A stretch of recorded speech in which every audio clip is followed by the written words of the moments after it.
Assalamualaikum warahmatullahi wabarakatuh.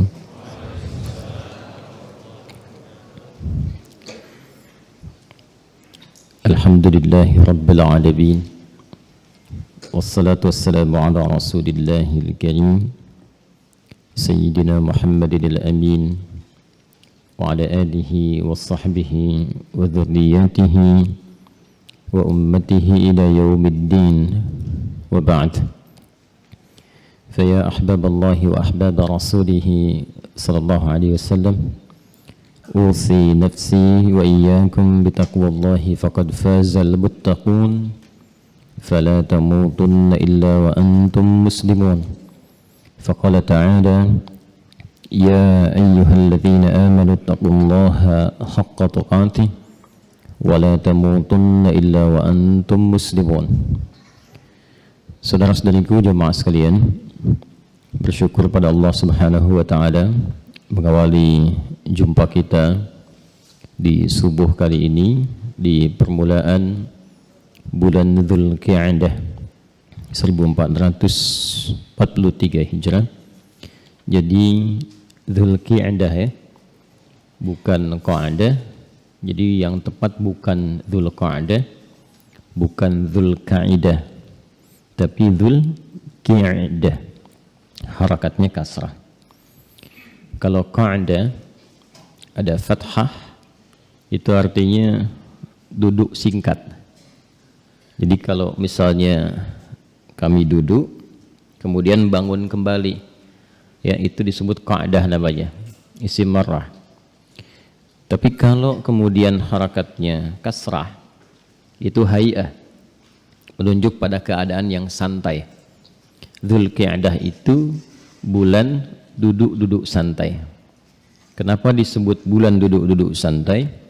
Karena biasanya penghuni sekitaran Mekah dan sekitarannya yang umumnya berniaga merantau keluar, dan nanti kebiasaan suku Quraisy bahkan diabadikan dalam Al-Quran dengan turun surah Al-Quraisy itu dengan namanya li'ilafi Quraisy ilafihim rihlatash syita was-saif.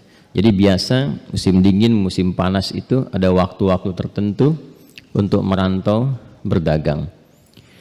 Tempat yang dikunjungi itu baik itu ke arah Yaman ataupun ke Syam, Urdun sekarang, Yordania, Palestina, Syria, Libanon, atau sekitaran yang lainnya, yang biasa dikunjungi itu datang ke wilayah Mekah untuk persiapan haji. Jadi karena yang biasa dikunjungi itu datang kemudian ke wilayah Mekah, maka jumlah penduduk Mekah itu jadi bertambah dengan kedatangan orang-orang yang bersiap menunaikan haji. Itu dari sejak bulan 10. Karena itu bulan 10 disebut dengan Syawal. Kenapa disebut Syawal? Karena jumlah penduduk pada masa itu meningkat, tidak seperti biasanya, banyak para pendatang. Jadi sebelum masa Islam yang risalahnya ditebarkan oleh Rasulullah SAW, penamaan Syawal sudah ada. Akhirnya karena meningkat penduduknya disebut dengan Syawal, dan yang dikunjungi biasa datang kemudian ke situ berkumpul di bulan ke-11, karena puncaknya nanti akan masuk di bulan ke-12 untuk penunaian haji Dzulhijjah. Supaya tidak ada kepadatan di sekitaran itu, maka datang lebih awal. Dan itu kebiasaannya sampai sekarang.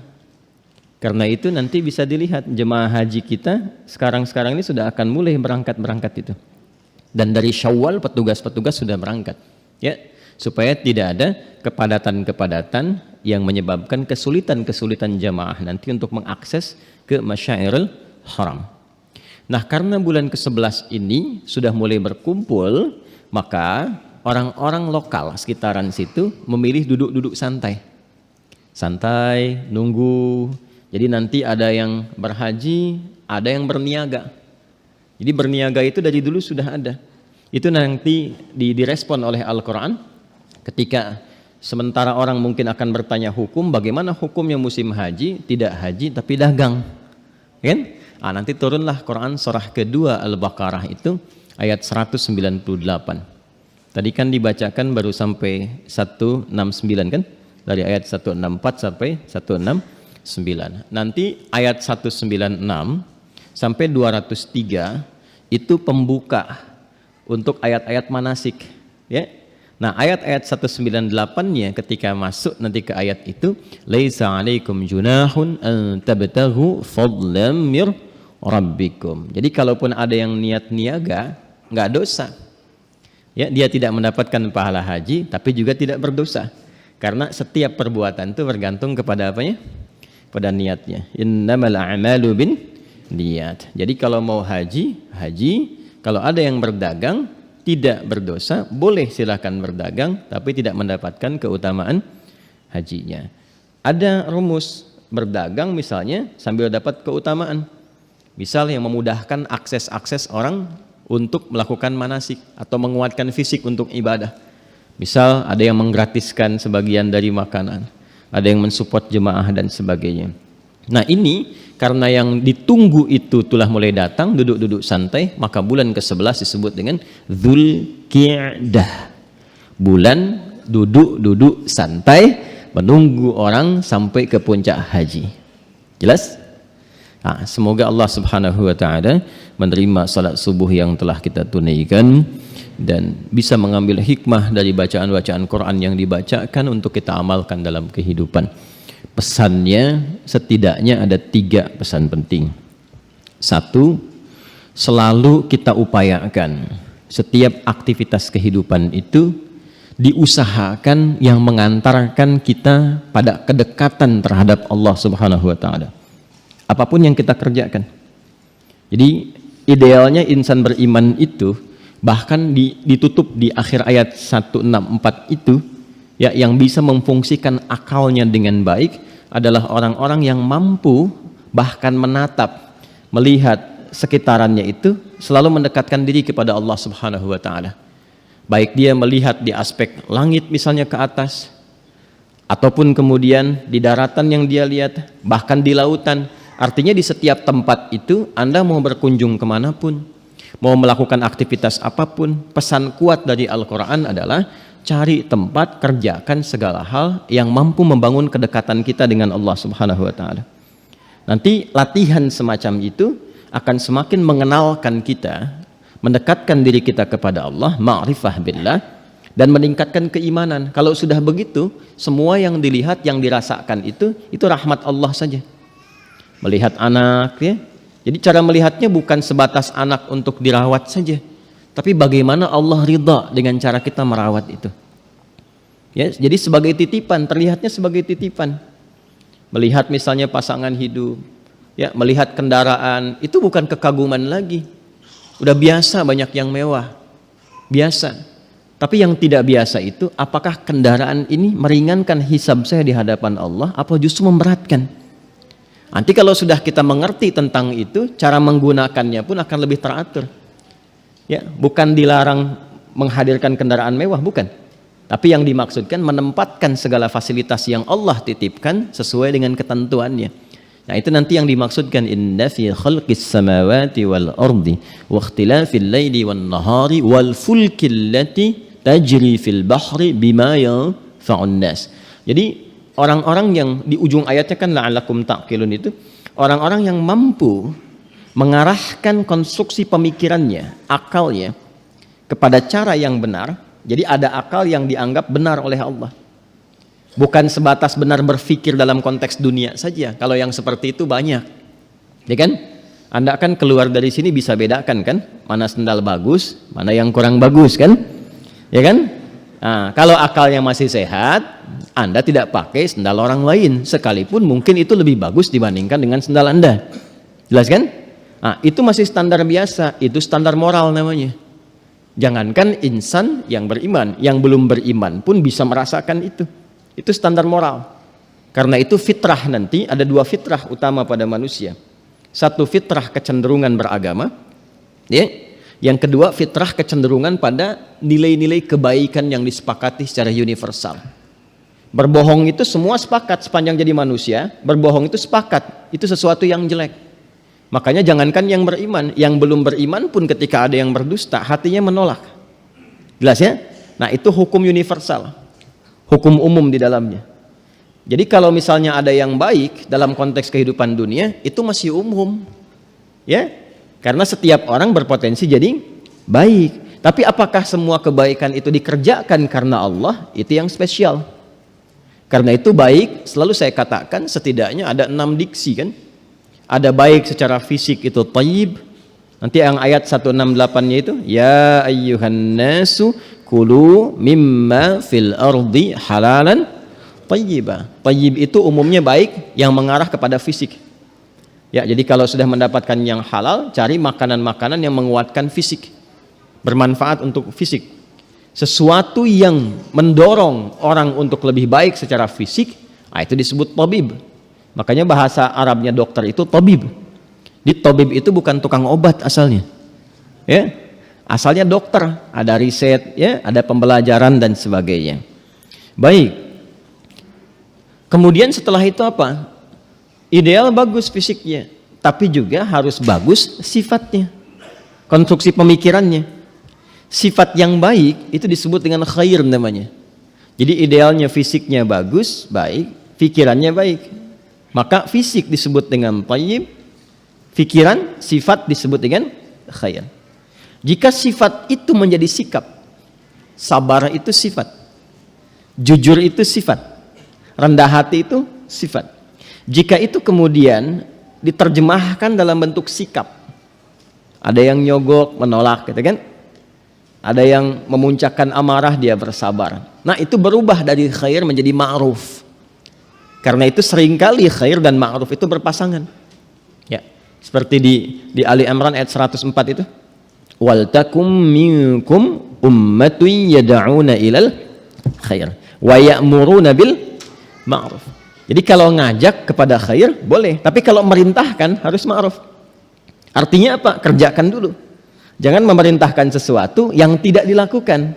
Itu membuka ruang potensi yang diperintahkan untuk protes. Perintahkan ke anak untuk tahajud, bapaknya sendiri nggak bangun. Anaknya akan bertanya, bapak nggak bangun kok perintahkan saya gitu, ya. Nah, maka itu ketika memerintahkan itu idealnya itu menjadi ma'ruf dulu.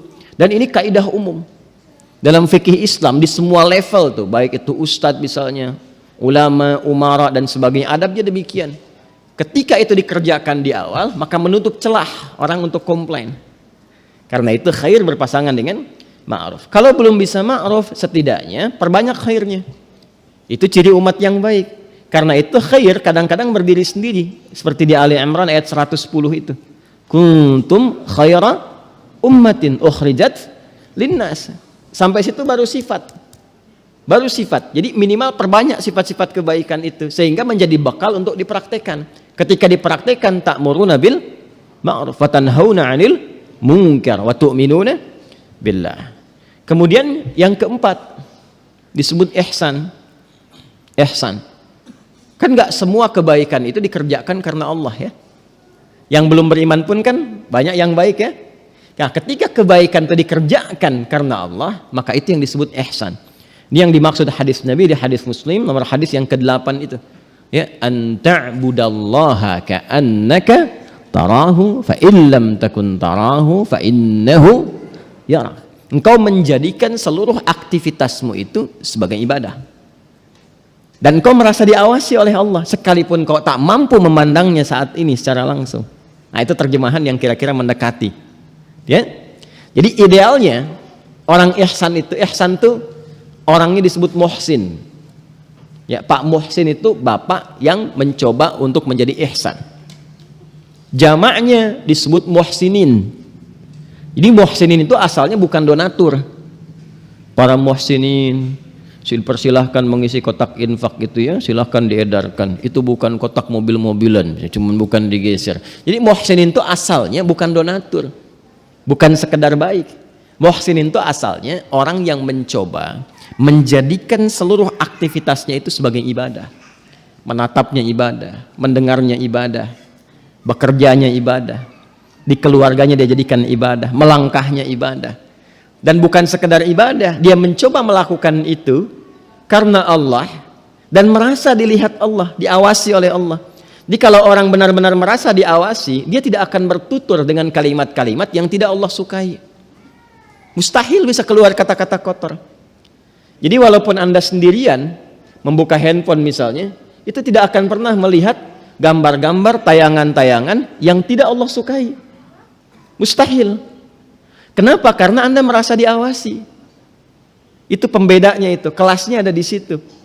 Kan kalau Anda bekerja, walaupun Anda sendirian atau mahasiswa pelajar sedang ujian, kemudian disampaikan ada CCTV kan yang mengawasi. Kalau ada yang mencoba untuk mencontek, langsung keluar saat itu juga. Atau langsung DO. Saya di Tripoli itu, waktu ujian, kalau musim ujian, memang tidak ada CCTV. Tapi para pengawas itu matanya kadang lebih tajam daripada elang. Rekornya 100%. Setiap ada yang mencoba mencontek dan berlaku itu dibiarkan aja dulu. Dibiarkan sampai selesai ujiannya.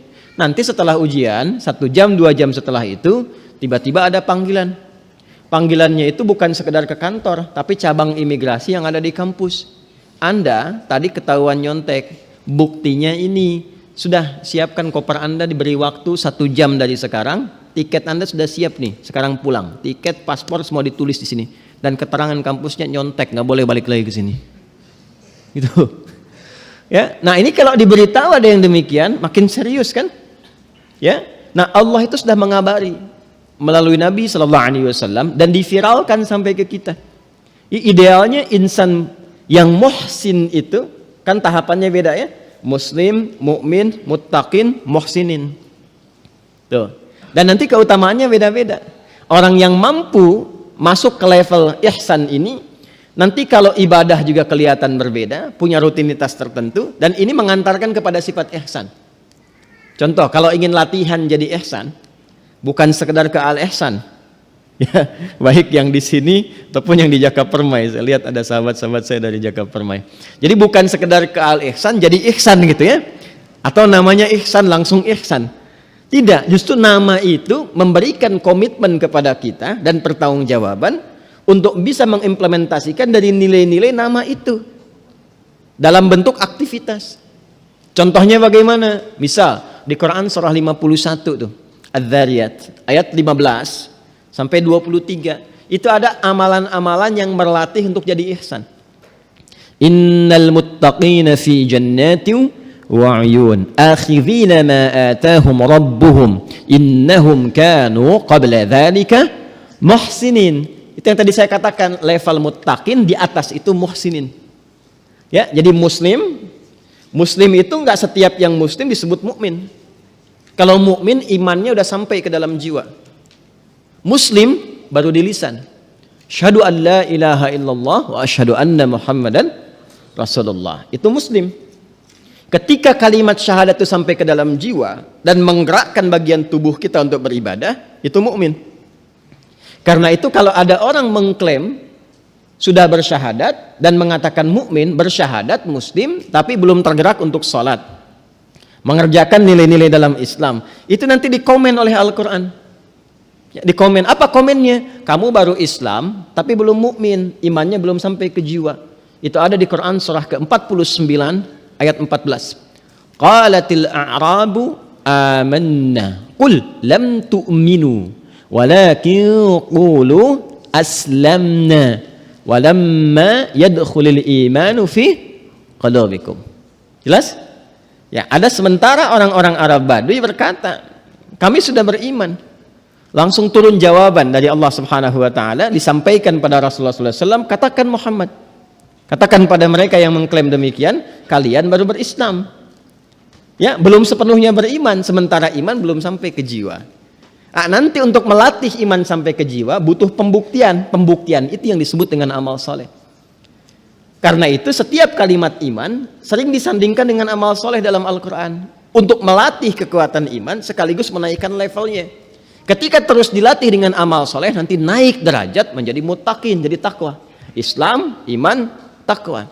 Karena itu seringkali nanti muncul di Quran iman, amal soleh, takwa.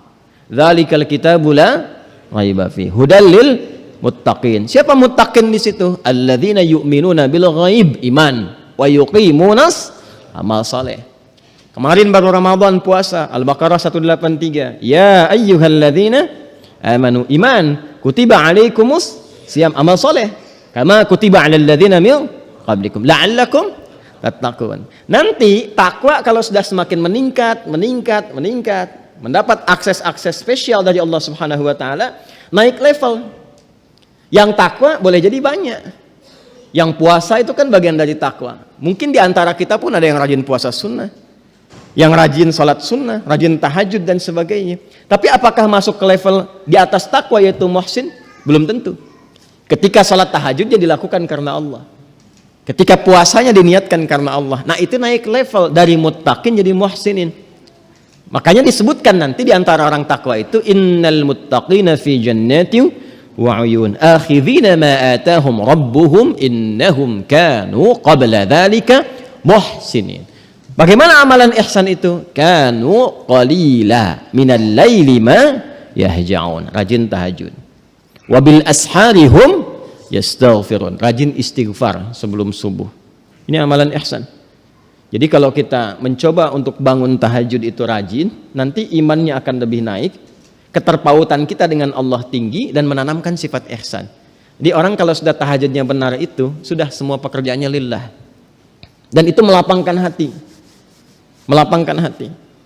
Kemudian istighfar, latih aja dulu sebelum subuh itu, latihan, perbanyak istighfar. Nanti akan refleks lisannya, setiap jalan istighfar, masuk mobil bisa istighfar. Nah itu ternyata kalimat istighfar itu mahal nanti, dan bisa mendatangkan cinta Allah Subhanahu wa taala. Jadi kalau Allah mencintai seorang hamba itu mengampuni dosanya, dan cara untuk mendapatkan ampunan dosa itu banyak istighfar. Itu yang di Quran surah ke-3 Ali Imran ayat 31 itu. Qul in kuntum tuhibbunallaha fattabi'uni yuhibbukumullah. Ketika yuhibbukumullah wa yaghfir lakum dzunubakum. Ya. Kemudian wa fi amwalihim haqqul lis-sa'ili wal mahrum. Rajin berbagi. Apa aja dulu? Ya, yang bisa dibagi yang kiranya halal, dibenarkan secara syariat. Tidak harus uang. Ya, dulu tuh orang tua kita, saya selalu menghadirkan kekaguman yang sangat tinggi gitu pada orang-orang tua kita itu. Nggak banyak teori, nggak banyak bicara, sedikit tapi prakteknya banyak. Kita dulu punya kebiasaan kan kalau mendekati musim haji itu suka nyimpan minuman, tuh ya. Kemudian ada yang berbagi makanan macam-macam dan sebagainya. Itu latihan. Ya tidak harus mahal, yang penting berusaha untuk bisa menghadirkan amalan itu sampai Allah menanamkan kecintaan untuk ibadah. Nanti setelah itu apa? Wa fi anfusikum afala tubsirun. Nanti Allah tampakkan tanda-tanda kebesarannya pada jiwa kita. Ditanamkan itu sifat kecintaan ibadah, sifat ikhlas. Kalau ditanamkan nanti dari mukhlis jadi mukhlas namanya.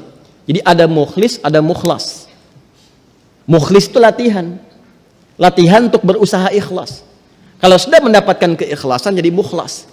Ya, kalau mukhlis di yang Al-Bayyinah itu ayat yang kelima, Quran surah 98 ayat 5. Wa ma umiru illa liya'budullaha mukhlishina lahuddin. Kalau mukhlas di Quran surah 15 itu ayat 40, illa ibadaka minhumul mukhlasin. Mukhlis masih dikerjai, digoda oleh setan, mungkin bisa tembus. Mukhlas, setan nggak punya kemampuan, walaupun menggoda, tapi tidak punya kemampuan yang tinggi untuk menyesatkannya. Itu mukhlas. Itu satu tadi dari 3 pesan itu ya. Jadi yang pertama, selalu kita berusaha menjadikan semua aktivitas mendekatkan diri kepada Allah Subhanahu wa taala. Jelas? Itu yang berakal sehat. Jadi akal sehat itu ada 2 tinjauannya. Ada tinjauan universal. Kalau sekarang kan musim akal sehat misalnya ya. Maksudnya mencerna sesuatu dengan konstruksi pemikiran yang benar secara hukum kemanusiaan.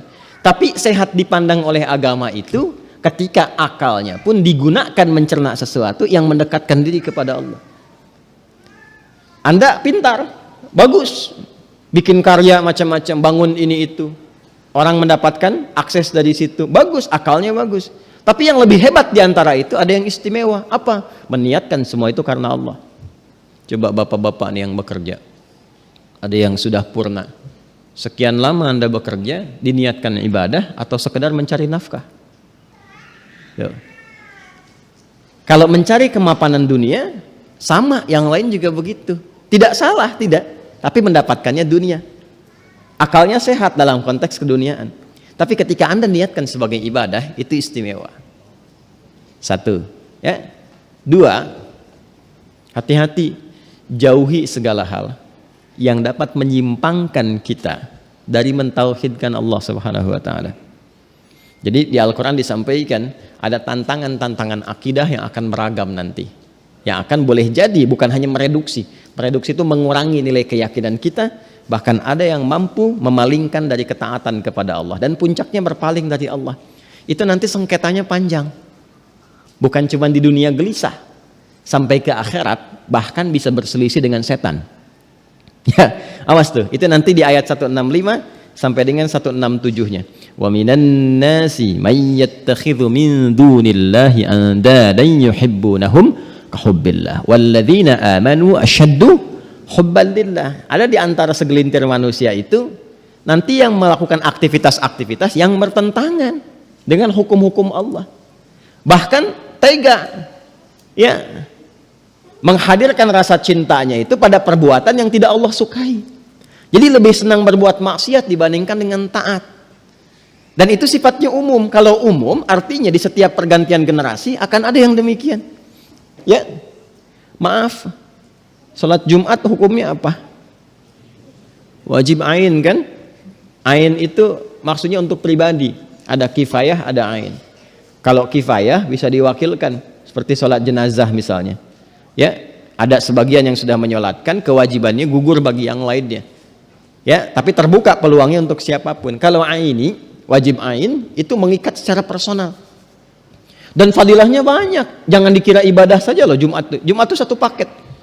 Saking pentingnya turun satu surah, surah 62 itu kan, Al-Jumu'ah. Itu dari ayat 9 sampai 11-nya itu gak berdiri sendiri. Fadilah salatnya untuk panggilan salatnya ayat 9. Tapi nanti ada kaitan dengan rizki ayat 10-nya. Ada kaitan dengan janji Allah memberikan keutamaan ayat 11-nya. Jadi kalau orang benar-benar Jumatan itu bukan hanya dapat pahala Jumat. Bukan hanya itu, ada akses kemudahan untuk mendapatkan rizki, membangun relasi kalau benar dipraktekkan dan dapat keistimewaan yang banyak. Karena itu Jumat istimewa. Ketika datang tuh ada persiapan dulu. Ya, mandi dulu, sap pertama, kenali siapa yang datang. Ayo kita belajar lagi deh ngajinya. Lalu coba praktekkan sesuai petunjuk itu. Hasilnya pasti beda. Nggak percaya silahkan. Bedakan rasanya, rasakan bedanya, pasti akan terasa bedanya. Ya bikin status tuh. Ya. Tuh. Jelas ya, ini anak saya nih. Nggak apa-apa. Kalau saya lompat-lompat, baru saya yang jadi persoalan. Insya Allah. Mau di sini? Nggak apa-apa. Baik ya, gak usah ngintip sini. Anak saya perempuan mas sayang ini, jangan ngintip. Lanjut ya. Jadi hati-hati, akan ditemukan beberapa aktivitas yang mereduksi akidah. Ya, sekarang makin banyak gitu. Bahkan nanti nampak dalam pemikiran, buku-buku, ta'lim. Sekarang bisa diakses. Ya, muncul orang-orang nggak jelas. Itu ada di hadis Muslim itu. Kalau kita muqaddimah dari 9 jilid yang syarah Imam Nawawi itu, jilid pertama dia coba lihat hadis nomor 11 itu. 11 sampai yang ke-12 yang bahkan yang bintang 2 itu. Itu sudah Nabi sampaikan jauh-jauh hari. Ya. Bahkan tegas kalimatnya, iyyakum wa iyyahum, hati-hati. Akan tiba satu masa muncul orang-orang nggak jelas yang akan menyampaikan persepsi tentang agama, tapi bikin kamu bingung katanya. Jangankan kamu, orang dulu pun kalau dengar itu ikutan bingung juga. Ya, yuhadditsunakum bima lam tasma'u ya wala yasma'unahu aba'ukum iyyakum wa iyyahum. Pernah dengar ini enggak? Semua agama sama, menuju pada Tuhan yang sama, cuman caranya beda-beda. Ada? Nah, itu jangankan kita, orang-orang dulu pun kalau dengar itu ikut bingung juga. Ya. Nah, itu gambarannya diantaranya. Nah, itu hati-hati ya. Jadi pas tuh yang dibacakan itu, akidah itu penting. Anda kalau misalnya rajin umroh hampir tiap bulan, haji tiap tahun, tapi musyrik, ya sama aja bohong. Ya, hilang itu nilai-nilai keutamaan tadi. Itulah pentingnya akidah, dibangun di atas tauhid yang benar. Yang ketiga, yang terakhir, kalau sudah dekat dengan Allah, akidahnya jaga, tinggal yang terakhir. atur pola konsumsi kita. Karena jangan sampai kita beraktivitas, mendapatkan sesuatu tapi mengarahkan kepada yang haram. Ya, cari segala dengan yang halal. Maaf, pekerjaan, cari yang halal. Tadi saya katakan uji Jumat tuh, tega meninggalkan Jumat hanya untuk pekerjaan, menduga mendapatkan rezeki, padahal disindir oleh Allah. Kan kamu tahu saya yang ngatur rezeki. Ya, wallahu khairur raziqin di ayat yang ke-11-nya itu kan, saya kan yang punya rezeki, saya yang ngatur. Sekarang kamu mengerjakan pekerjaan yang tidak saya sukai. Ya bagaimana Allah memberikan yang berkah? Jelas ya? Nah, itu akan banyak. Jadi kalau sudah disebutkan bentuknya umum, setiap generasi akan didapati yang demikian. Sekarang banyak peluang pekerjaan yang haram, banyak dan tanpa malu sekarang dibuka pendaftaran lagi. Kadang-kadang saya juga bingung dari mana tiba-tiba masuk ke handphone saya nomor kan tawaran untuk pinjol, kan pinjaman bikin benjol, masuk ke handphone. Kita nggak pernah daftar, nggak pernah apa-apa. Jadi sekarang masuk ke saku-saku kita tuh, ya aksesnya semakin cepat gitu, itu yang berbahaya. Jelas sampai sini? Nah, itu apa yang kita dapatkan dalam sholat subuh tadi dari yang imam bacakan ya. Nah, itu muqaddimah. Sekarang mari kita masuk ke sesi diskusi kita. Hari ini memang khusus untuk tanya jawab saja. Ya, saya menyampaikan minta maaf dan ralat. Terlambat itu bagus daripada tidak sama sekali. Ya? Jadi tidak ada kata terlambat untuk meminta maaf dan tidak ada kata terlambat untuk meralat sesuatu yang tidak baik.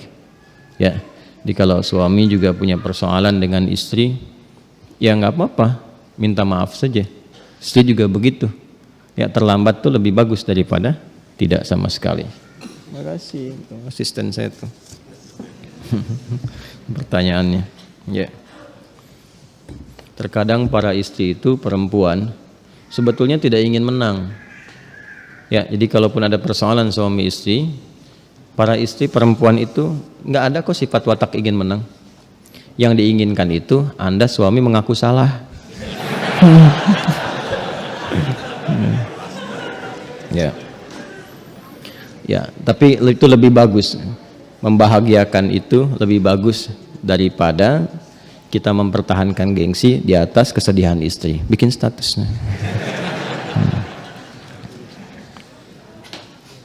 Baik. Yuk kita masuk bab diskusi ya. Bismillah. Ini ada yang masuk lewat media sosial. Ini yang baru Anda sampaikan. Coba kita satukan pelan-pelan. Bismillahirrahmanirrahim. Assalamualaikum Ustaz. Waalaikumsalam warahmatullahi wabarakatuh. Semoga Ustaz selalu dalam lindungan dan rahmat Allah Subhanahu wa taala. Amin. Semoga Allah memberikan perlindungan dan rahmat kepada Anda dan keluarga lebih baik dari apa yang Allah berikan kepada kami dan kita diberikan pancaran kemuliaannya. Ustaz, sebelumnya saya minta tolong penjelasan tentang menikah dengan sepupu. Apa di dalam Islam diperbolehkan? Kalau memang dibolehkan, saya mohon penjelasannya Ustaz. Karena saya ada berhubungan dengan sepupu. Kebetulan ayah saya dan ayahnya adik dan ayahnya adik kakak. Kenapa kebetulan? Ya emang adik kakak kan, bukan kebetulan ya. Ya, kebetulan ayah saya dengan ayahnya adik kakak. Ayah saya yang paling tua. Dan kami berdua ingin menikah tapi terhalang restu orang tua. Karena mereka menikahi sepupu, karena kata mereka menikahi sepupu itu tidak boleh karena masih satu bapak. Kami sudah memberikan penjelasan kepada orang tua tapi orang tua masih kekeh dengan pendapatnya. Kami hanya ingin halal agar kami terhindar dari maksiat. Kami mohon kepada Ustadz untuk memberikan penjelasan tentang hukum menikahi sepupu. Dan kalau boleh kami minta tolong divideokan ya Ustadz. Agar orang tua kami bisa memahaminya dan memberikan restu kepada kami. Sebelumnya terima kasih banyak ya Ustaz. Syukran, jazakallah. Anda memindahkan beban hidup Anda kepada saya. Tidak apa-apa, ini biasa. Ya, mau dijawab? Yuk kita pakai Quran aja dulu jawabnya.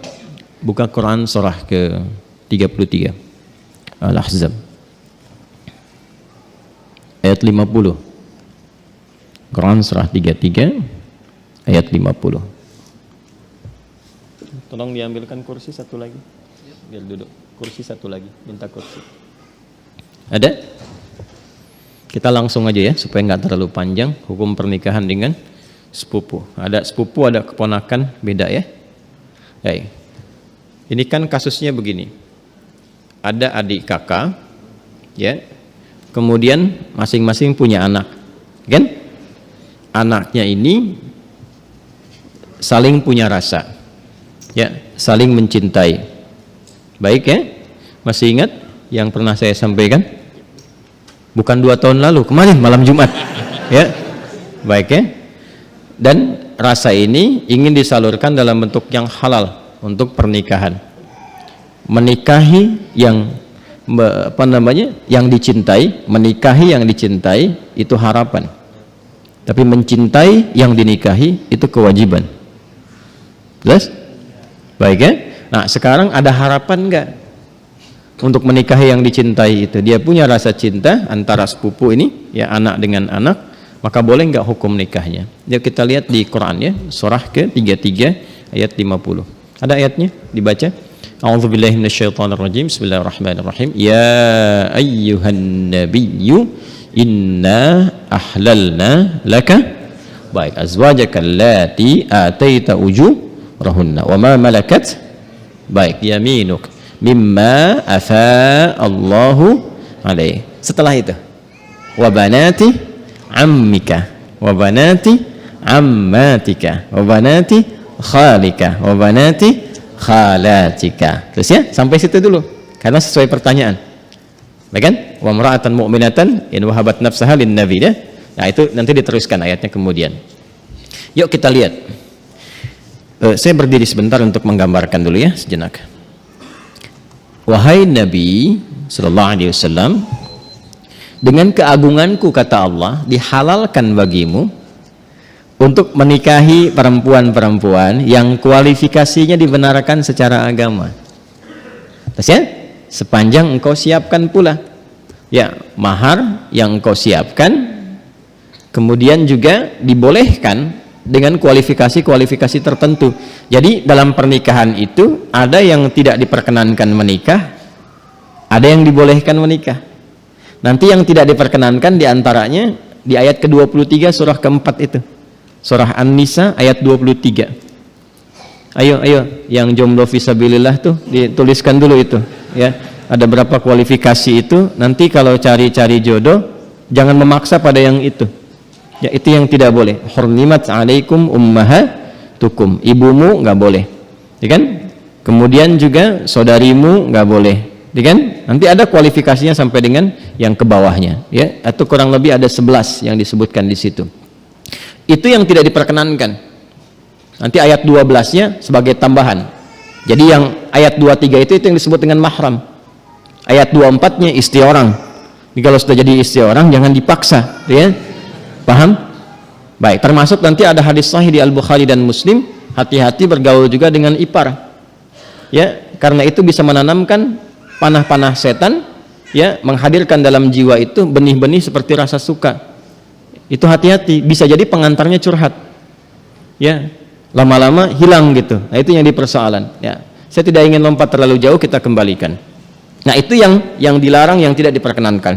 Yang boleh siapa saja dari jalur kekerabatan ya. Di An-Nisa ayat 23, ibu nggak boleh, bibi nggak boleh gitu kan. Bibi kemudian baik itu dari pihak ibu ataupun dari pihak ayah ya. Kemudian saudari nggak boleh, sepersusuan nggak boleh gitu kan. Menantu nggak boleh ya. Kemudian nanti ada anak-anak bawaan juga dari istri yang dinikahi, itu nggak boleh. Menyatukan ya adik kakak itu nggak boleh. Baik istri orang itu nggak boleh. Di luar itu yang boleh apa ya? Di luar itu yang boleh apa? Teruskan. Satu, kalau dari jalur kekerabatan yang paling dekat, anak paman. Baik ya. Obanati ammika, anak paman berarti sepupu kan, ya kan? Baik. Ini saya sebut kakek sajalah. Ya. Kakek punya anak kan? Ya. Ini A, ini B. Ini anaknya laki-laki, ini laki-laki juga. Oke? Sudah. Ini ayah lah ya, untuk memudahkan. Ini bapak.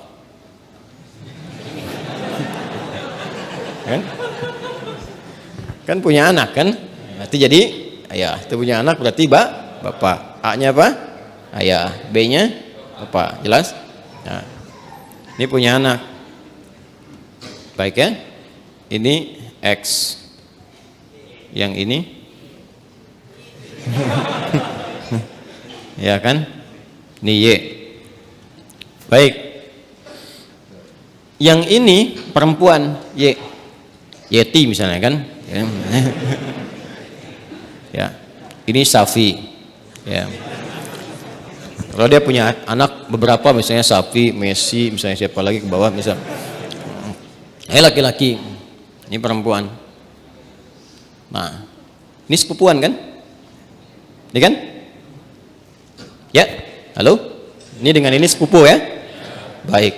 Nah, ini Yeti dengan Safi ada rasa saling mencintai.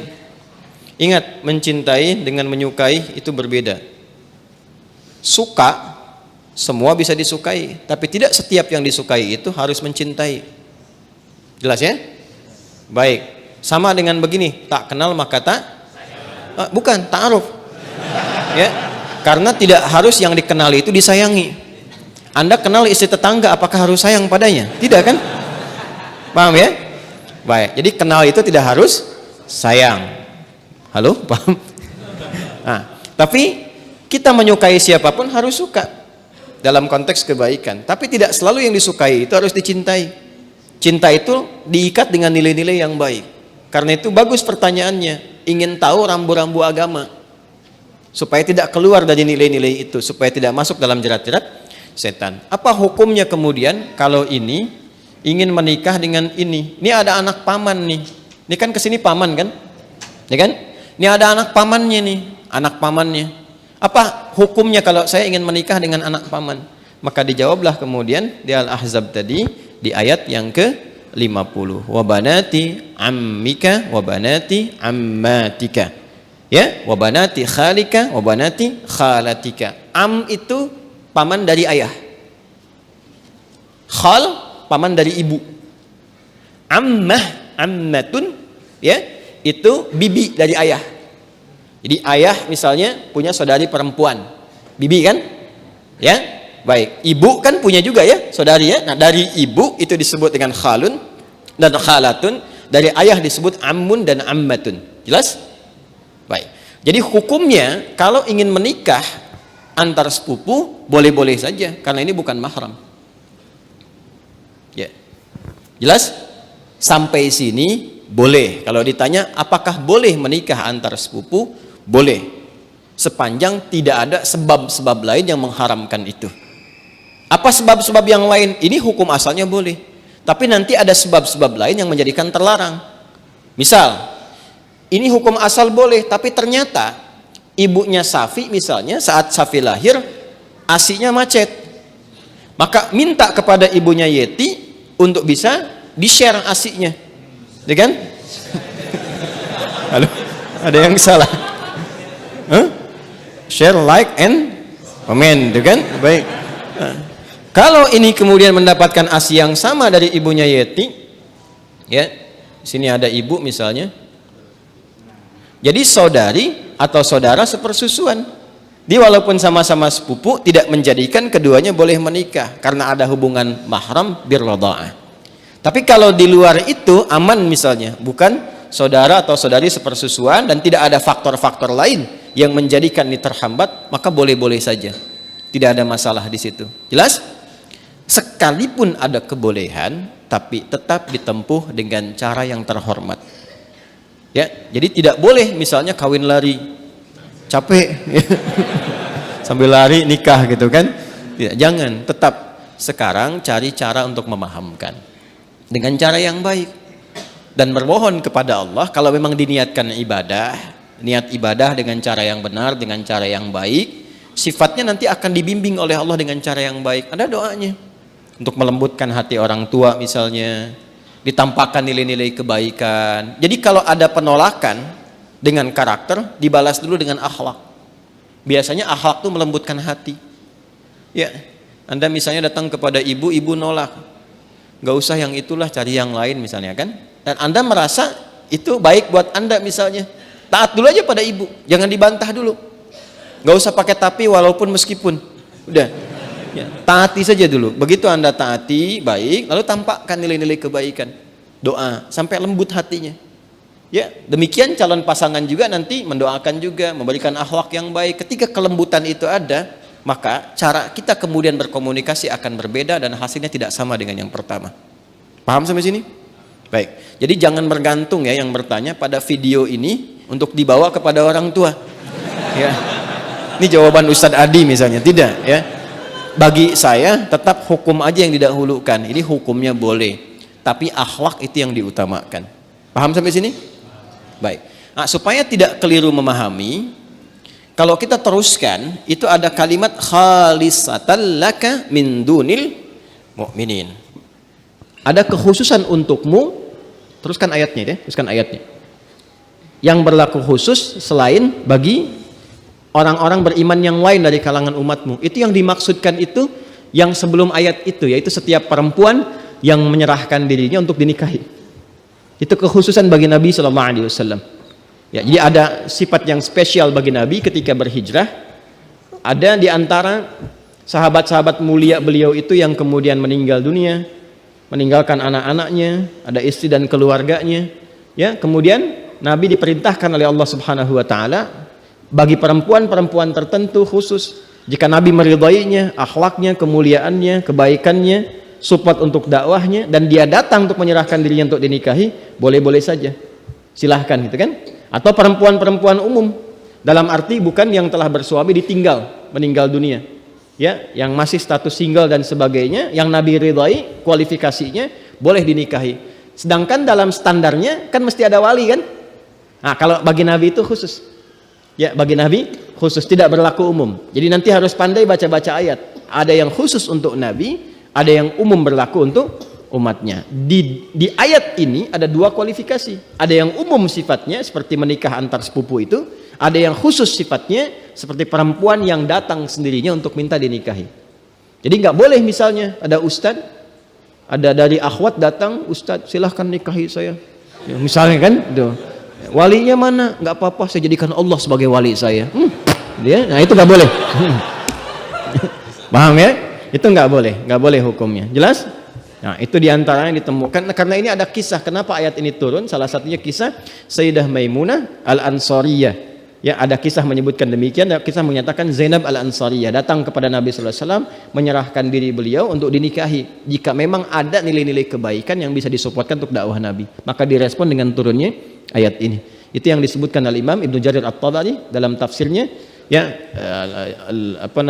tafsir At-Tabari atau Jami' Al-Quran di jilid yang ke-12 halaman 29. Insyaallah betul ya, insyaallah betul. Cek aja nanti kalau nggak percaya. Bismillah. Saya pindah ke sini ya.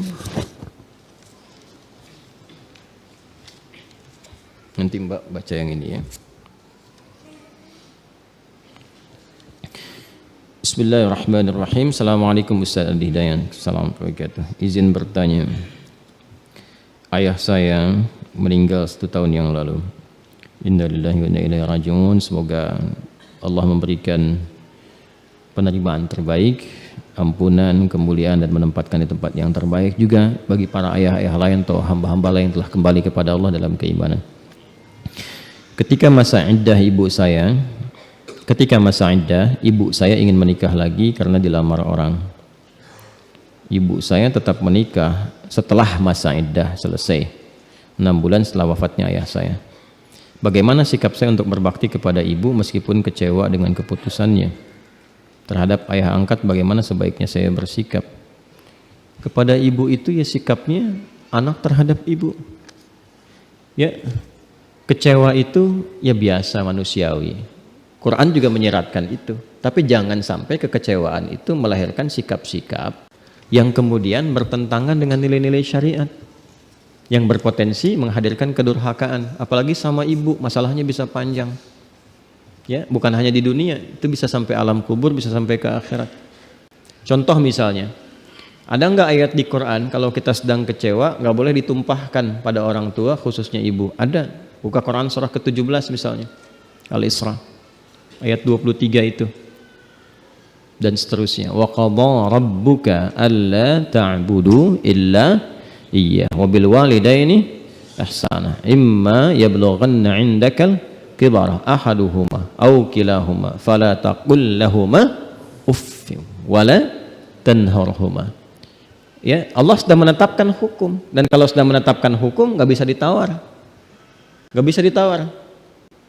Baik ya, kecuali nanti hal-hal yang telah Allah tetapkan, ketentuan-ketentuan lainnya. Ya, sebagai alternatif hukum. Hikmahnya banyak nanti. Dan di antara ketetapan itu, selain penyembahan mutlak hanya kepadanya, juga berbakti kepada kedua orang tua. Dan bakti kepada kedua orang tua itu diikat dengan sifat ihsan. Jadi di antara amalan langsung di dalam Quran yang disifati dengan sifat ihsan itu bakti pada orang tua. Itu ayatnya cukup banyak itu. Ya, yang di Al-Ahqaf misalnya ayat 15. Wa wassaynal insana biwalidayhi ihsana. Ya, banyak nanti yang di Quran surah 31 Luqman ayat 14 tuh. Bedanya nanti yang di Luqman wahnan ala wahnin, ya, yang di Al-Ahqaf itu kurhan. Dan itu nanti banyak itu. Ya, banyak gambaran-gambarannya. Nah, saya ingin turunkan dulu. Bahkan kalau keduanya masih ada dan menjelang masa-masa sepuh, pasti akan ada itu indikasi dari Quran, akan ada sikap-sikap dari kedua orang tua itu. Mungkin Anda yang tidak sepakat. Ya, tapi jangan sampai menjadikan Anda itu kurang bakti, kata Quran. Kadang-kadang minta diingat lagi. Coba kalau kamu di posisi sedang dirawat. Jangan sudah lahir deh, sebelum lahir aja, kata Quran itu. Ya, misal di Quran surah ke-31 ayat 14. Wa wassaynal insana biwalidayhi baik hamalathu ummuhu wahnan ala wahnin. Itu yang di Luqman. Yang di Al-Ahqaf wa wassaynal insana biwalidayhi ihsana. Terus hamalathu ummuhu kurha wa hamluhu wa fisaluhu 30 syahra hatta idza balagha ashuddahu wa balagha 40 sanatan qala rabbi awzi'ni an ashkura ni'mataka allati an'amta 'alayya wa 'ala walidayya wa an a'mala salihan tardahu wa aslih li fi dzurriyyati inni tubtu ilaika wa inni minal muslimin. Surat apa? Al-Ahqaf. Nah, posisinya kanan kiri. Lupa. Bagus. Bagus. Jangan terlalu detail ya. Baik. Jadi ke orang tua itu, kata Quran, kalau ada yang kurang berkenan, ingat kamu deh. Ini Allah yang nyampaikan. Semasa dikandung, jangan dulu lahir. Bagaimana beratnya mengandung itu? Jadi di Luqman ayat 14 disebut wahnan ala wahnin. Ya, wahnan ala wahnin itu sesuatu beban yang sangat luar biasa, sampai mohon maaf ya, sampai yang merasakan di satu titik, tapi dampaknya bisa ke semua titik. Ya, Anda pernah olahraga angkat beban kan? Angkat beban itu kan yang diangkat itu di pundak, tapi kan tumpuannya ke semua ya. Nah, itu diilustrasikan begitu, ketika seorang perempuan mengandung, itu rasanya bisa kemana-mana. Dan kadang-kadang nggak nyaman. Tapi dalam situasi nggak nyaman pun nggak bisa disimpan dulu misalnya. Ya, nih mama mau masak sebentar ya, ada istirahat dulu, nggak bisa. Itu 9 bulan 10 hari kurang lebih dibawa dan seterusnya. Dan ada rasa-rasa tidak nyaman pun ditahan, miring kanan nggak sulit, kiri juga susah dalam tidur, ya, dan seterusnya. Nah, situasi itu dibawa kepada kita anaknya untuk berpikir. Jadi kalau kamu mau marah, kamu mikir dulu. Kalau mau berkata pun mikir dulu, apalagi harus sampai membentak, berkata yang kasar. Ya, karena ibumu pun saat mengandung kamu itu normalnya nggak pernah bentak-bentak kamu. Ya, apa sih nendang-nendang dulu, misalnya kan begitu kan? Sudah kerasa nih nendang-nendang, malah yang keluar kan kalimat-kalimat yang halus. Ya. Yang paling dahsyat tuh begini, bahkan ketika engkau sukses pun, dan orang tua kadang nggak minta, kamu mungkin nggak sadar, saham kamu itu mungkin cuma 30%. 70%-nya itu ya bapak ibu kamu. Makanya ketika kamu sukses, bahkan usia 40 tahun, sudah sukses, dapat ini, dapat itu, kamu jangan lupakan, mungkin saham terbesar kesuksesan kamu itu, itulah doa ibu kamu yang menangis setiap pertengahan malam. Itu keberkahan bapak kamu tuh, yang walaupun cuma menggarap sawah, kebun, serabutan kerjanya, tapi halal. Itu yang dipakai untuk menjadi pondasi kamu sampai sukses kuliah. Sampai keluar, ngayu beca, ya, keringatnya keluar. Sampai kamu sukses, kamu dibanggakan orang, kamu diviralkan, IPK 4 sekian, pekerjaan mudah, aksesnya hebat dan sebagainya. Itu dapatnya semua itu, saham terbesarnya itu bapak ibu kamu. Makanya kalau ada orang yang merasa sukses, jangan dinisbatkan pada dirinya sendiri dulu. Kata Quran itu, hal pertama yang engkau harus lakukan, syukuri nikmat itu dengan mendoakan kedua orang tuamu. Kalau belum bisa ngasih sesuatu, minimal doain yang baik. Qala rabbi auzi'ni an ashkura ni'mataka allati an'amta alayya wa ala walidayya. Itu disatukan tuh. Ya, karena itu mohon izin. Kecewa, tidak nyaman itu biasa. Itu biasa. Tapi jangan sampai kekecewaan itu menghilangkan sifat kasih dan sayang yang sudah tertanam bahkan sejak di alam rahim. Jelas ya? Jangan sampai ada satu nila setitik menghancurkan susu sebelangga. Ya, itu kan peribahasanya. Jangan sampai kemudian ada sikap 1-2 saja yang menghilangkan. Kadang-kadang gini, tidak hanya anak dengan orang tua, hubungan suami istri juga begitu. Dengan teman-teman sahabat juga begitu. Masa karena persoalan yang terjadi dalam 5 menit Anda lupa punya hubungan 50 tahun? Apa selama 50 tahun itu semuanya jelek semua? Apa Anda bersahabat selama 5 tahun itu nggak ada senang, yang nggak ada baik, yang nggak ada berbaginya, sampai hilang kemudian hanya karena persoalan 5 menit? Kalau melanggar syariat baru diluruskan. Itu pun dengan cara yang halus. Nah, ini yang dilakukan sudah tepat, misalnya nggak ada persoalan. Persoalan Anda tidak sepakat misalnya dengan pasangan yang dinikahi atau menikahi ibu Anda, maka itu akan melalui proses. Karena kalau sudah Allah tetapkan, pasti ada hikmah di dalamnya. Maka dari situ yang terakhir, Quran surah kedua Al-Baqarah ayat 216. Kutiba alaikumul qitalu wa huwa kurhul lakum. Wa asa an takrahu syai'an wa huwa khairul lakum. Wa asa an tuhibbu syai'an wa huwa syarrul lakum. Wallahu ya'lamu wa antum la ta'lamun. Diwajibkan bagi engkau memerangi perasaan dirimu. Ya, dalam konteks ini. Ayo arahkan kepada berpikir yang positif. Karena Allah sudah menetapkan sesuatu. Boleh jadi yang kamu rasakan kurang disukai itu, kecewa dan ungkapan lainnya, di balik itu ada hikmah besar yang belum kau sadari. Ada kebaikan bahkan untukmu. Dan di balik yang ideal yang kau harapkan itu tersimpan sesuatu yang kau tidak tahu, mungkin membahayakan untuk kehidupanmu. Apa logikanya? Allah tahu masa depan, kamu hanya berpikir yang sekarang. Karena itu kalau Anda tanyakan bagaimana terhadap ayah angkat, ya, bagaimana saya sebaiknya bersikap? Mungkin bukan ayah angkat di sini ya, tapi lebih kepada ayah yang telah menikahi ibu. Bagaimana sikapnya? Ya, sikapnya berbakti. Seperti bakti Anda kepada ibu, berbakti kepada ayah. Karena dengan menikahi ibu Anda itu sudah ada hubungan mahram di antara keduanya. Jelas ya? Baik.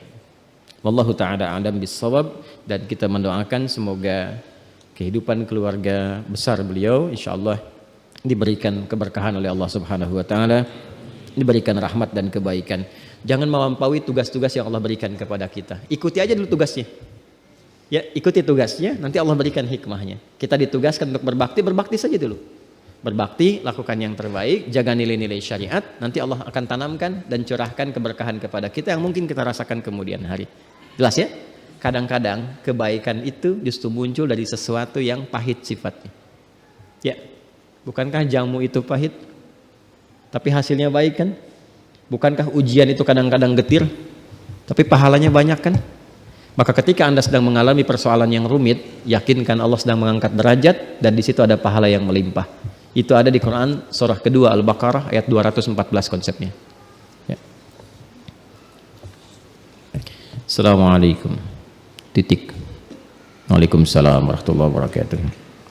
Betul, titik. Izin bertanya Ustaz. Baik. lebih baik mana sholat di masjid yang jauh dengan banyak jamaah dibanding masjid yang dekat tidak ada jamaah? Masjid gak ada jamaah ya. Di sisi lain ada keinginan untuk memakmurkan masjid yang dekat. Jazakallah khair Ustaz. Anda terjebak di antara dua cinta.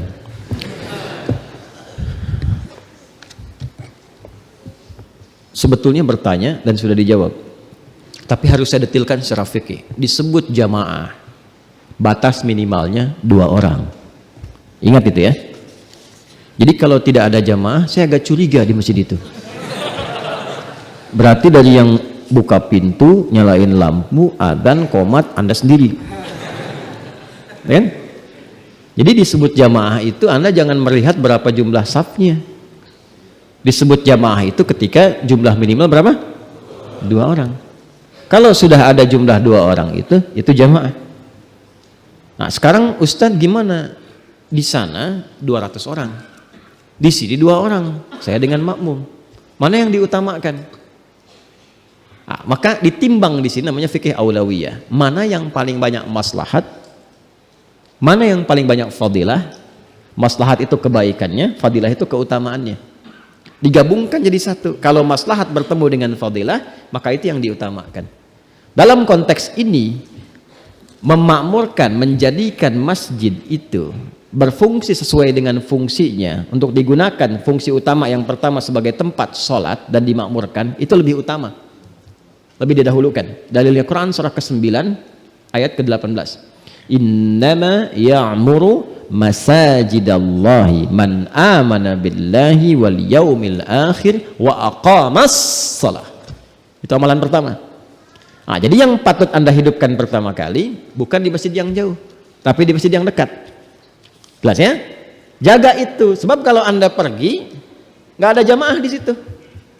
Sedangkan sifat masjid itu menghimpun sholatnya berjamaah. Itu sifatnya di antara sifat masjid itu menghimpun sholat berjamaah. Selain nanti ada panggilan sholat, pusat-pusat ibadah sosial, yang paling pokok itu untuk sholat dan sifatnya berjamaah. Makanya nanti dalam narasi banyak hadis yang disebut sholat berjamaah itu diartikan sholat di masjid. Pernah dengar hadis tentang sholat syuruk? Man shallal ghadata fil jama'ati, itu redaksinya yang di At-Tirmidzi itu. Siapa yang menunaikan sholat jamaah, sholat berjamaah di subuh. Yang dimaksud jamaah di sini ada yang menafsirkan dengan hadis yang lain di masjid. Kecuali kekhususan bagi kalangan perempuan yang nggak bisa ke masjid dalam kondisi tertentu. Ya, jadi yang dimaksudkan apa? Konteks jamaah ini terkait dengan masjid. Kalau dengan kepergian Anda jamaah itu hilang, maka hilang nanti salah satu fungsinya. Maka yang terbaik di masjid yang dekat tapi Anda hidupkan, Anda makmurkan. Ya, bagaimana caranya? Ada 2 cara. 2 cara. Cara yang pertama, sentuh lingkungan sekitaran dulu. Seperti yang pernah saya sampaikan dulu, ya kan? Minimal 2 tahun lalu kan pernah saya sampaikan, ya. Ajak dengan teman yang di masjid, kunjungi tetangga yang muslim. Kan sekarang kayak hari Sabtu, hari Ahad kan libur kan? Hari Jumat Anda beli buah dulu, ya kan?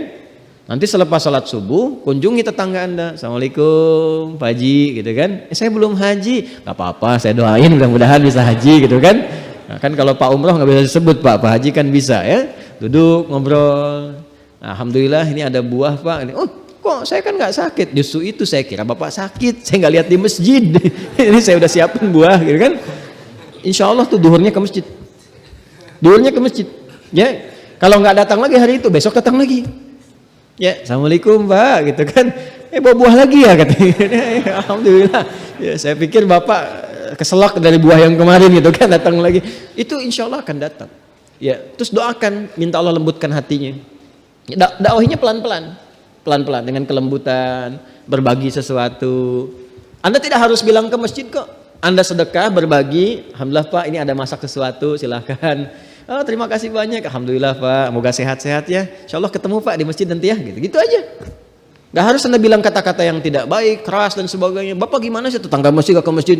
Haram Pak hukumnya. Jangan, bisa repot tuh. Paham? Nah, jadi caranya seperti itu. Nanti ramah-ramah, boleh rame, senang. Nah, lalu dari situ cari imam-imam yang baik supaya merasakan kenikmatan. Ya, kan sekarang banyak ya imam-imam yang bagus itu. Diundang, bisa mimpin sholat. Jadi kalau sudah merasakan nikmat, merasa nanti sama-sama tuh aktif bareng-bareng, tiba-tiba naik jadi program yang makmur di masjid sana diundang. Ya, hubungi DKM-nya, boleh nggak Pak pengajiannya bisa di tempat saya misalnya, ya kan? Nanti kan jamaahnya ikut, lihat. Yang tadi sudah mulai ikut-ikut, melihat ada manfaat lebih banyak lagi, muncullah kesenangan. Dari situ muncul taufik nanti. Ya, diberikan taufik oleh Allah, mulai makmur, mulai baik. Tapi ingat, ketika sudah mulai makmur dan baik, setan pasti akan hadir di situ. Ya, minimal kalau sudah bersatu, dia akan memecah. Maka mesti hati-hati DKM nih ya, hati-hati. DKM itu yang pertama dilakukan bukan bikin program, tapi belajar fikih masjid. Belajar fikih masjid. Masjid itu unik sifatnya. Ya, karena rumah Allah yang punya hukum itu Allah. Belajarlah hukum Allah. Jangan bawa hukum kita. Kalau bawa hukum manusia jadi persoalan nantinya. Ya, jadi persoalan. Kadang-kadang kalau sebelum jadi semua kompak. Tapi kalau sudah jadi masjidnya bisa terpecah. Ya, dan itu ada isyaratnya. Ada isyarat baik di Al-Qur'an ataupun hadis-hadis Nabi Muhammad sallallahu alaihi wasallam. Baik, pertanyaan terakhir ya. Ini saya simpan dulu. Assalamualaikum Ustaz. Waalaikumsalam warahmatullahi wabarakatuh. Tolong dijawab ya. Iya. Ya, saya tidak mengada-ngada nih. Kalau baca Mbak. Bismillah, baca yang ini. Baca, sudah bunyi. Nih yang nomor 3, baca. Assalamualaikum Ustaz, tolong dijawab ya, kalau suami mencontohkan kalimat talak ke istri dengan kalimat jelas gimana hukumnya. Dia bilang ini cuma contoh ya, aku talak kamu, begitu baru jatuh.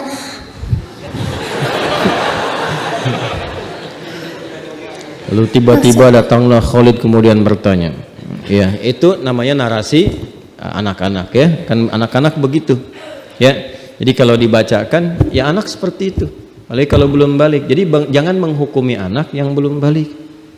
Karena Allah pun tidak memberikan hukum kepadanya. Jelas ya? Halo? Ya, jadi kalau ada anak belum salah, ya apapun itu, cari yang baiknya saja. Masya Allah, sudah lancar baca, gitu kan? Alhamdulillah. Karena memang Allah pun tidak menghukumi. Ya. Kecuali kalau ada yang balik misalnya, ya bersikap seperti anak, nah, itu yang dipersoalan. Itu pun harus didakwahi. Bagus Mbak, Masya Allah. Ya, sekarang lihat Buya baca. Assalamualaikum Ustaz. Tolong dijawab ya. Ya. Kalau suami mencontohkan kalimat talak ke istri dengan kalimat jelas, gimana hukumnya? Dia bilang ini cuma contoh ya. Aku talak kamu. Begitu baru jatuh. Maksud dia ucap begitu menjelaskan bahwa kalimat dia sebelumnya bukanlah kalimat talak. Dia mencontohkan karena saya waktu itu sedang was-was talak. Contoh ya. Saya talak kamu. Thalathatun jidduhunna jiddun wa hazluhunna jiddun. Ada 3 hal yang harus berhati-hati. Karena candanya jadi serius, seriusnya jadi canda. Tapi canda yang bagaimana yang dihukumi serius? Ya, kalau contoh kan kadang-kadang tidak masuk canda, tapi menjelaskan hukum. Nah, di antara 3 itu, yang sepasang nikah dengan talak, ya kan? Jadi bisa menjadi hukum yang nyata sifatnya. Ya, jadi hukum yang nyata. Jadi kalau misalnya maaf nih, bercanda misalnya keluar kata-kata, ya udah anak kita nikahin ya, sepakat, padahal bercanda misalnya, itu bisa terikat hukum. Ya, sama suami istri juga kalau bercandanya jangan yang mengarahkan kepada hukum-hukum yang beresiko, seperti canda-canda dengan talak misalnya. Ya, nah, itu bisa terjadi hukumnya, tapi itu diikat oleh ketentuan-ketentuan yang sangat ketat, tidak seketika jadi begitu. Kasus ini tidak berlaku hukum. Ya, karena suami dalam konteks mencontohkan dalam keadaan istri was-was, mungkin bertanya, saya was-was talak dan sebagainya. Nah, suami misalnya memberikan penjelasan, ya mungkin terjadi sesuatu, saya tidak ingin memprediksi apa-apa, kan? Tapi ada sesuatu yang terjadi, kalimat-kalimat tertentu. Kalau benar demikian, konsultasikan. Karena nanti kalimat talak itu ada yang sharih langsung, ada yang kiasan. Ya, kiasan seperti gini misalnya. Ini ada kasus orang mengatakan, dan pernah terjadi di era Nabi. kamu sekarang sudah seperti ibuku. Itu kalimat talak. Kalau ibu kan gak boleh digauli, ya kan? Nah, itu kalimat talak. Cuman kalimatnya kalimat kiasan, majas. Kalau yang sharih langsung nyata, kamu saya talak, ya kan? Nah, itu berlaku satu, berlaku sekali talak. Walaupun misalnya disebutkan kamu saya talak langsung 3, tetap satu, ya, tetap satu. Jelas ya? Baik. Nah, itu ada tempo. Karena memang talak itu spirit awalnya bukan untuk memisahkan, tapi untuk merenungkan dan mengevaluasi diri. Jangan salah loh, jangan salah. Spirit awal talak itu bukan memisahkan, tapi merenungkan dan mengevaluasi diri. Makanya diberi waktu. Ya, telah tatakuru 3 kali bahasa suci atau masa haidnya. Ada yang mengartikan suci, ada yang mengartikan haid. Di situ merenung. Apa benar keputusan ini? Apa di pasangan itu semuanya salah terus sampai telah menikah sekian lama begini? Bagaimana masalah untuk anak-anak difikirkan, koreksi, dilihat, bertemu, difasilitasi wali. Kan yang An-Nisa ayat 35 itu, ya. Wa in khiftum shiqaqa bainihima fab'athu hakaman min ahli wa hakaman min ahliha. In yurida islahan yuwaffiqillahu bainahuma. Kalau mau islah, artinya sama-sama memperbaiki diri, karena boleh jadi yang salah bukan salah satu saja, keduanya mungkin ada persoalan. Maka kalau nggak bisa selesaikan sendiri, cari pihak lain yang memberikan solusi untuk mendamaikan. Ya, karena itu fungsi wali bukan hanya menemani dan menikahkan, ingat, tapi memberikan pendampingan ketika ada persoalan. Di situ hadir memberi solusi. Nah, kalau sekiranya itu bisa selesai, tuntas. Kalau memang ada niat memperbaiki. Kalau ada persoalan serius, nanti diberi tempo, dilihat ada perbaikan enggak, perubahan tidak. Kalau membahayakan bisa dipisah. Itu spirit awalnya. Jelas ya? Jadi kalau dalam kasus ini tidak jatuh, dia hanya memberikan satu gambaran untuk menghilangkan was-was. Ini kalau ada kamu misalnya ingin clear, ini cuma contoh nih, contohnya begini baru jatuh misalnya. Kalau tidak seperti itu, maka tidak jatuh. Dalam konteks ini tidak berlaku. Kecuali ada kalimat-kalimat kiasan yang keluar, yang ini tidak ditanyakan. Misal ada kalimat seperti yang tadi saya sampaikan, secara normal, wajar, dan sadar dia mengatakan misalnya, kamu sekarang sudah seperti ibuku sendiri. Nah, itu kalimat-kalimat kiasan yang menghadirkan unsur talak. Hati-hati ya. Baik. Saya kira itu ya untuk hari ini teman-teman sekalian. Kita cukupkan dulu karena saya harus ke Jakarta ya, dan dari Jakarta kami akan ke Bandung ya. Jadi ini masih dikomunikasikan. Kita yang pertama bermohon pada Allah Subhanahu wa taala semoga kita dijaga senantiasa dalam kebaikan, kemuliaan, dan ingat ini ya, ingat ini. Hidup itu adalah laksana video, bukan foto. Ini kan ada yang pegang handphone tuh, ada yang video, ada yang moto kan. Ingat ya, hidup itu laksana video, bukan foto. Apa bedanya foto dan video? Kalau foto, gambar yang diam. Video, gambar yang bergerak. Saya ulang ya, foto, gambar yang diam. Video, gambar yang biasanya sesuatu yang bergerak itu akan mengalami perbaikan sesuai dengan berjalannya iringan waktu. Makanya kan foto itu kalau jadi video sepanjang beriring waktu kan kita belajar ya, lebih baik, lebih baik, lebih baik, dan sifatnya nggak statis. Sedangkan foto diam, walaupun bisa diedit tapi tetap dengan satu gambar yang sama. Yang jadi persoalan seringkali kita memosisikan hidup itu sebagai foto, bukan sebagai video. Jadi seringkali orang-orang, maaf, menautkan kekecewaannya pada satu gambar yang telah berlalu, tapi tidak menjadikan sebagai video yang dikoreksi untuk hidup yang berkelanjutan. Ini bahasanya agak tinggi ya, agak tinggi. Ya, jadi yang saya mau katakan adalah hidup kita itu bergerak bukan diam. Kalaupun ada kekecewaan di masa lalu, cukupkan sebagai ibrah. Dan edit itu untuk tampilan-tampilan lebih baik di masa yang akan datang. Karena itu seringkali Allah bersumpah dengan menggunakan waktu. Kita bersumpah dengan nama Allah, Allah bersumpah dengan waktu. Sehingga memberikan kesan pembelajaran kepada kita. Wal fajri, wal laili, wad duha, puncaknya wal asri. Demi waktu yang aku berikan kepada engkau untuk meniti aktivitas. Prinsipnya apa? Wajar kalau ada orang berbuat buruk di masa lalu. Karena ada dorongan nafsunya. Dan kemudian dia bertobat. Yang tidak wajar itu sudah salah, nggak mau tobat.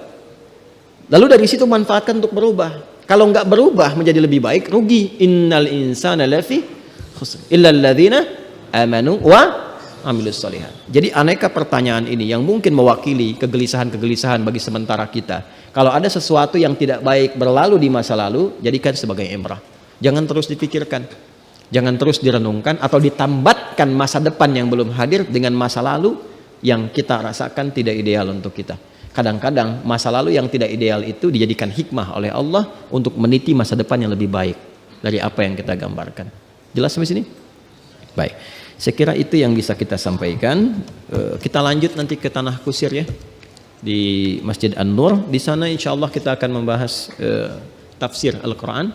Jadi kalau di sini dimulai dari depan, di sana dimulai dari belakang.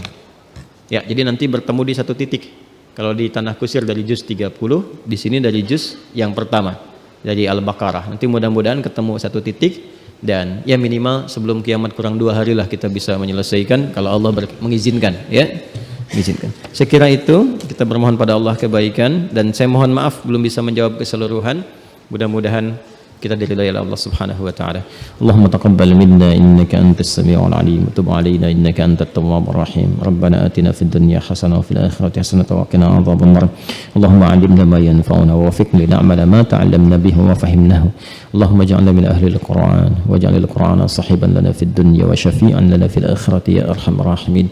Wa sallallahu ala sayyidina Muhammad wa ala alihi wa sahbihi ajma'in wa akhiru da'wana subhanakallahumma wa bihamdika asyhadu an la ilaha illa anta nastaghfiruka wa natubu ilaik walhamdulillahi rabbil alamin. Sekira cukup. Sebelum pulang salat syuruk dulu ya, salat 2 rakaat niatkan syuruk, mudah-mudahan Allah berikan pahala seperti Nabi menjanjikan. Assalamualaikum warahmatullahi wabarakatuh.